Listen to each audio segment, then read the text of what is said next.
Welcome to the lab program of the Physics Department of Queens College. This is conservation of angular momentum. Okay, and here's our sensor. Our setup is much the same as it was last week. The same rotary motion sensor, but I've swapped out the bar with point masses for a plate. So we wanted to look at conservation of angular momentum this week. And the way we're going to do that is we're going to use conservation of momentum much as the same way we did it when we're studying linear momentum. We're going to take a before picture, an after picture, and we're going to make calculations from that. Specifically, I'm going to find the moment of inertia of this system. I'm going to do that exactly the same way we did it last week. I'm going to take a mass holder with a known mass, and I'm going to use that to generate a uniform force that we can then measure the acceleration, calculate the torque, and find out what the moment of inertia is of this system. That's our initial system. Then I'm going to remove the string, and I'm just going to give it some angular momentum by spinning it up. And I'm going to turn on capstone and measure that angular velocity.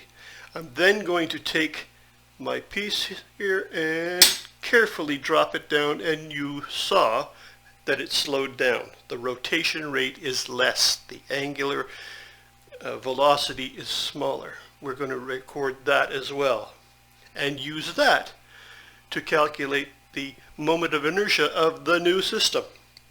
Then you're going to subtract the old system and you'll have a value for the moment of inertia of this item.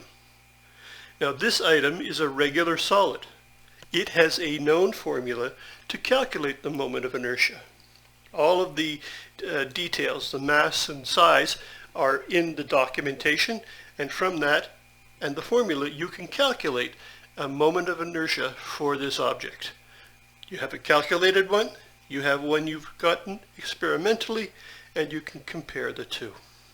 We're going to do this for this ring and for a plate, much like this. And that's it, basically. Let's take a moment to look at the capstone file with the data. And this is the capstone file. So you have three data sets here. You have the system.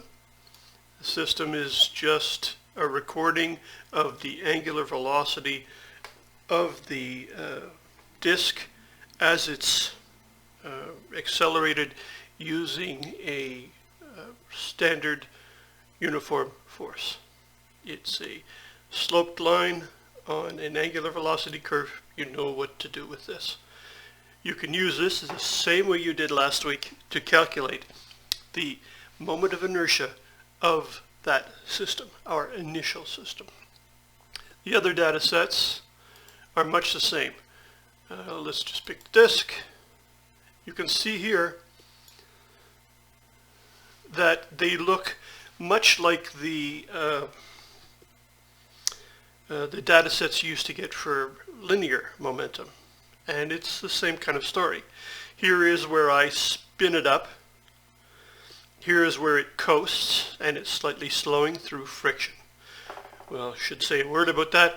It's about 5%, but we can take values down here and keep it within 1%.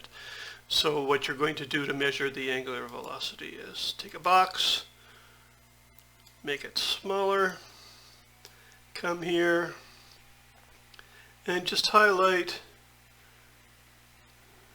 What have I done? Make it smaller and just highlight the last 8 or 10 points. And that's going to give you a mean value. And that's the angular velocity of the initial system before I drop the ring, or for this case the disk. Here is where it actually makes contact. And if I take the first 8 or 10 points here, that's the angular velocity of the combined initial system plus the ring or disk. From those, you can now do a comparison. Since if angular momentum is conserved, they should have the same angular momentum. You can make a calculation, as shown in the Google Doc, to calculate the moment of inertia of the ring, which you can then compare to the known formula. And you can do the same for the disk. And that's it for this lab.